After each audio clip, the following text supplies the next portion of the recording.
구독은 의리, 좋아요는 사랑입니다. 감사합니다.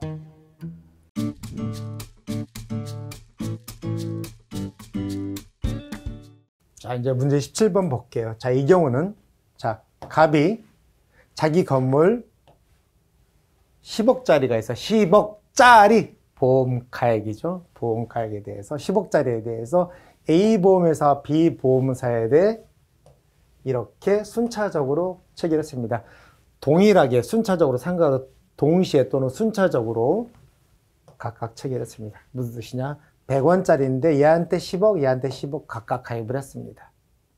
그러고 나서 여기서 화재가 발생했습니다. 화재가 발생해서 동일하고 10억 원 화재보험. 보험 금액이니까 각각 가입 금액이에요. 가입금액 10억, 가입금액 10억. 그래서 보험 가입금액 합계액이 보험가액을 초과했다. 전형적인 중복보험이죠. 동일한 보험이죠. 여기서 보험기간도 동일하고 보험의 목적도 동일하고 피보험이 동일합니다. 됐죠? 그 법률관계에 대해서 봅니다. 사기는 없었습니다. 만약에 사기로 인한 중복보험 뭐죠? 초과보험처럼 무효가 아니라는 전제하에. 그럼 이번 기본적으로 문제 풀기 전에 법률관계를 대략적으로 말씀을 드릴게요. A와 B는 연대 책임입니다. 이 문제에서는 지금 이걸 물어보고 있어요. 연대 책임이 뭔지 아니? 라고 물어보고 있는 거예요. 자, 연대 책임. 연대 책임은 무슨 뜻이냐면 얘네가 각자 10억이니까 얘네가 A, B는 얘한테 각각 보상 책임은 5억씩 밖에 없어요. 그래서 맞는 지문 같죠? 이렇게. 그런데 5억은 A하고 A가 갑에게, B가 갑에게 각각 5억의 보상 한도를 진다는 뜻이지, 갑은 각각이 아니라 갑은 A 또는 B에게 자기 손의 10억 전체에 대해서, 전손이니까 전체에 대해서 얘한테든 누구한테든 10억을 청구할 수 있고, 그게 연대책임이에요. 연대책임이니까 만약에 갑이 얘한테 청구했습니다. A한테. 그럼 A는 10억을 주는 게 아니라 자기 책임은 5억, 일단 10억을 주고 청구했으니까. 얘랑 연대 책임이니까. 얘는 누구든지 간에 10억을 받아가면 돼요. 그러면 얘는 다만 자기 책임은 5억인데 10억을 줬습니다.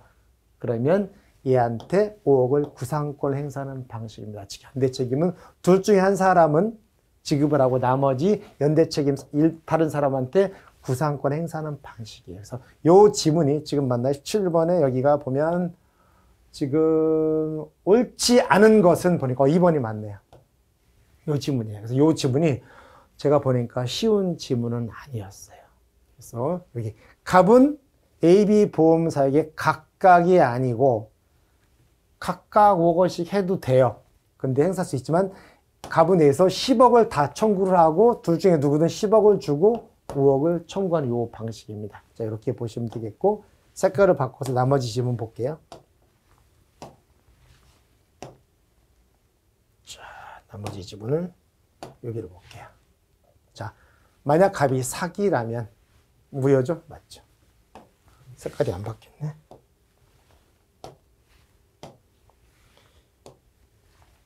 자, 사기로 인한 중복보험은 무효로 한다. 초과보험도 마찬가지. 방금 봤고, 세 번째. 갑이 B보험회사 화재보험 체결할 때 A보험사와의 계약 내용을 통지할 의무가 있다. 당연하죠. 중복보험 할 때 얘는 각각 A하고 B한테 중복보험 관계라는 걸 얘기를 해줘야 됩니다. 다음에 갑이 A보험사, A 또는 B 상관없어요. 둘 중에 아무 회사에 대해 권리를 포기하더라도 그 다른 보험회사의 권리 의무에 영향을 미치지 아니해야 한다. 여기까지. 그래서 요거는 보험자 간에 서로 연대 책임을 지는 거 알고 있니 없니? 그거 물어본 내용이 됐습니다. 이번에 문제 18번. 자, 보실게요. 여기서부터는 보험의 목적과 보험 계약의 목적을 정확하게 구분해야 됩니다. 보험의 목적은 우리가 알고 있죠. 뭐 축사, 비가림시설, 해가림시설, 그 다음에 사과, 배, 감귤 등등등 그게 보험의 목적이고, 보험 계약의 목적을 우리가 피보험 이익이라고 한다고 했습니다. 그리고 그 피보험 이익을 금전으로 평가한 것이 보험가액. 요 관계를 딱 알아두시고 문제를 푸셔야 됩니다. 자, 손해보험이죠. 손해보험에서 보험의 목적입니다. 어떤 물건, 시설 보실게요. 피보험자가 보험의 목적을 양도할 때에는 양수인은 보험계약서에 권리와 의무를 승계한 것으로 본다가 아니라 추정한다죠. 그래서 얘는 틀린 질문. 다음에 금전으로 산정할 수 있는 이익, 피보험이익이죠. 피보험이익이죠. 그래서 피보험이익은 어디 있죠?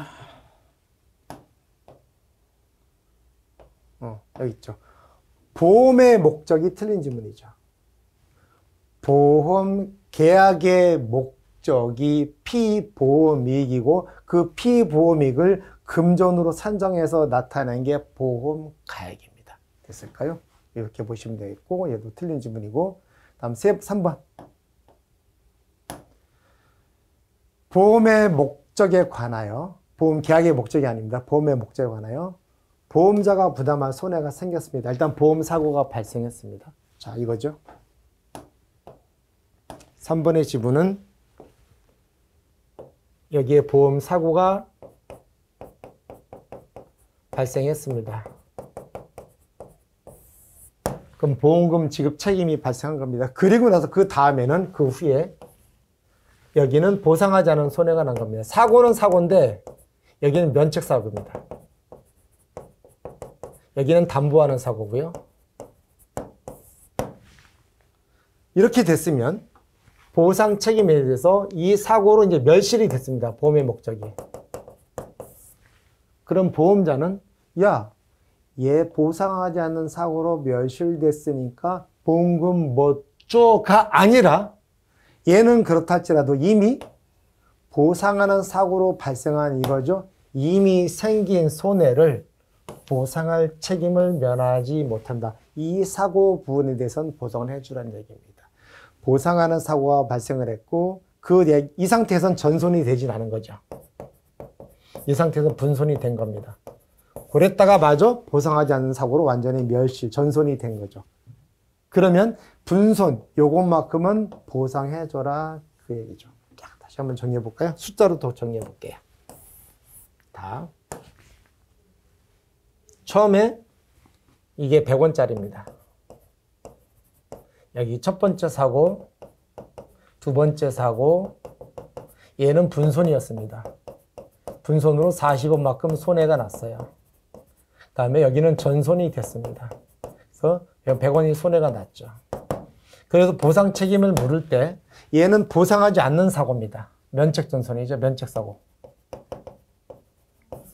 그럼 보험회사는 최고 가까운 사고를 원인으로 트집을 잡아서 야, 이 사고로 가만 보니까 보상하지 않는 사고 고의던데 라고 해서 보상을 싹 다 안 하는 게 아니라 이미 발생한 사고, 얘는 정상적인 사고죠. 얘는 과실로 인한 사고였대요. 그러면 요 발생한 40원 요 손해는 보상할 책임을 면하지 못한다. 40원은 보상해줘라 얘기입니다. 됐습니다.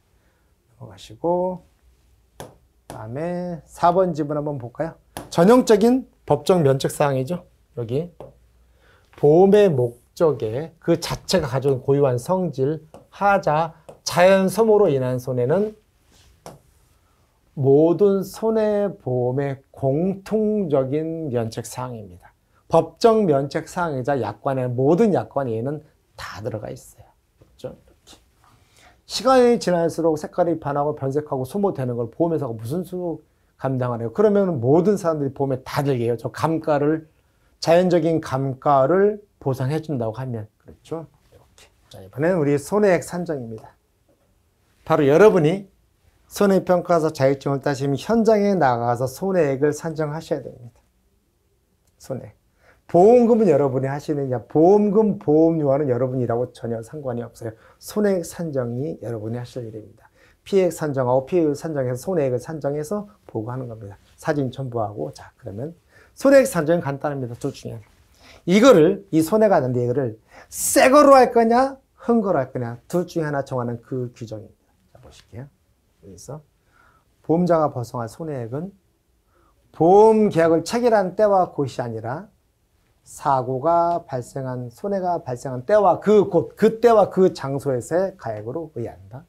됐죠? 전형적인 지문이죠. 틀린 지문이고. 보험 사고로 인하여 상실된 이익이죠. 간접 손해입니다. 경제적인 손해.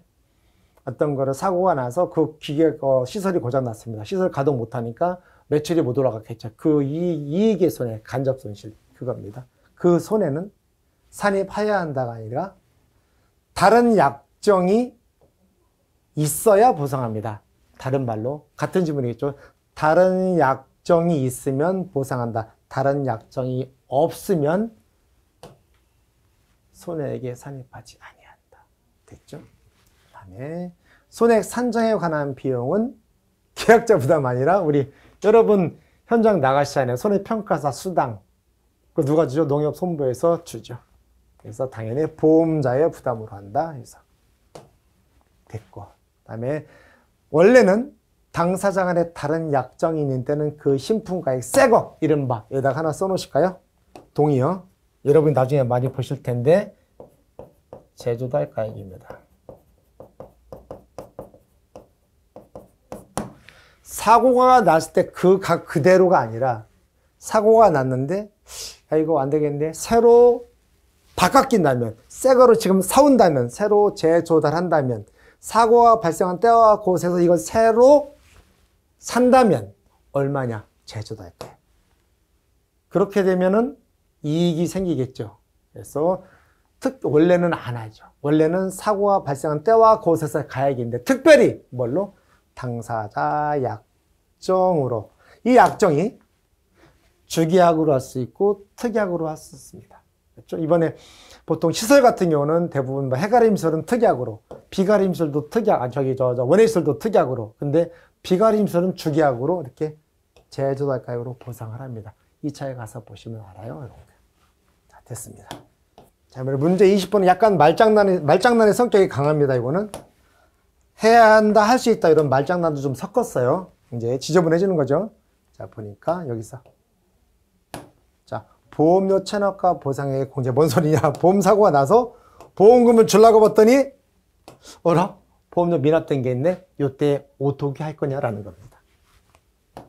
자, 보험사고가 나서 손해보상하려고 봤더니 돈 못 받은 게 있다. 그러면 돈을 못 받은 잔액이 있으면 즉시 해지하는 게 아니죠.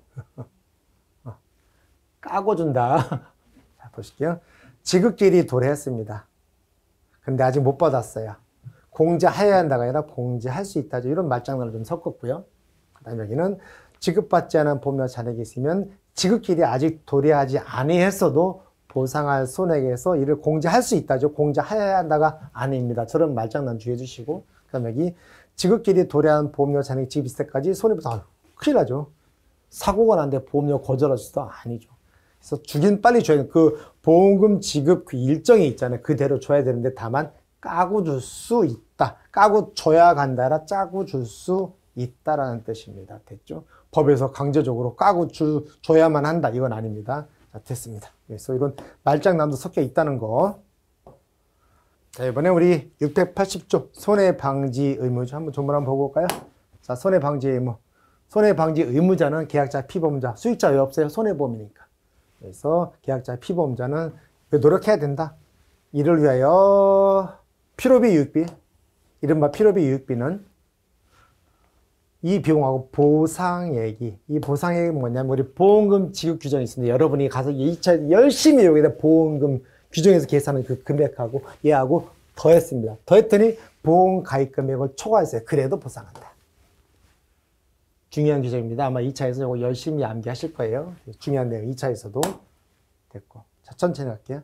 손해방지 의무는요, 계약자, 피보험자 모두 다 부담하죠. 그 다음에 이행 후에 필요비, 유익비는 이 비용하고 보상액이 보험 가입 금액을 초과하더라도 부담한다. 맞는 지문인데? 맞네요. 그리고 아까 문제에서 다툼이 있어 판례해야 된다. 이런 판례에 따른 데 가지고 야, 판례 찾아야지. 완전 공부 잘못하시는 거예요. 지금 문제 쭉 보세요. 판례 볼 필요가 전혀 없어요. 오로지 법조문만 됐습니다. 다음에 손해방지 의무는 대표적으로 중요한 문구죠. 여기 손해방지 의무는 사고가 발생하고 난 후에 부담하는 의무야. 사고가 발생하고 나서 사고가 발생한 다음에 손해방지 의무를 함으로써 손해가 안 생길 수도 있고 생긴 손해가 더 커지지 않을 수도 있고 그거죠. 그 비용. 그다음에 손해 방지 의무 이행 필요한 유익한 비용은 실제로 유효하게 영향을 준 경우에만이 아니라 이 노력 자체가 중요하고 손해 방지 비용 필요비 유익비가 지출되고 손해가 줄지 않았더라도 보험회사는 지급을 합니다. 그래야지 만약에 결과주의로 가면 아니 처음부터 안 되죠. 그러는 것보다 일단은 화재가 났어요. 결과를 따지지 말고 유효하게 영향을 줄지 안 줄지 생각하지 말고 바로 뛰어들어서 화재 진압을 하라 그 얘기입니다. 그렇죠? 여러분이 소화기 딱 까는데 이거 늦었어. 저거 이미 뿌려봐서 뿌리지 마. 보험회사에서 안 준대. 그럼 누가 하겠어요? 그게 아니라 그게 효과가 있을지 없을지 모르지만 본능적으로 안전비 뽑고 바로 뿌려야죠.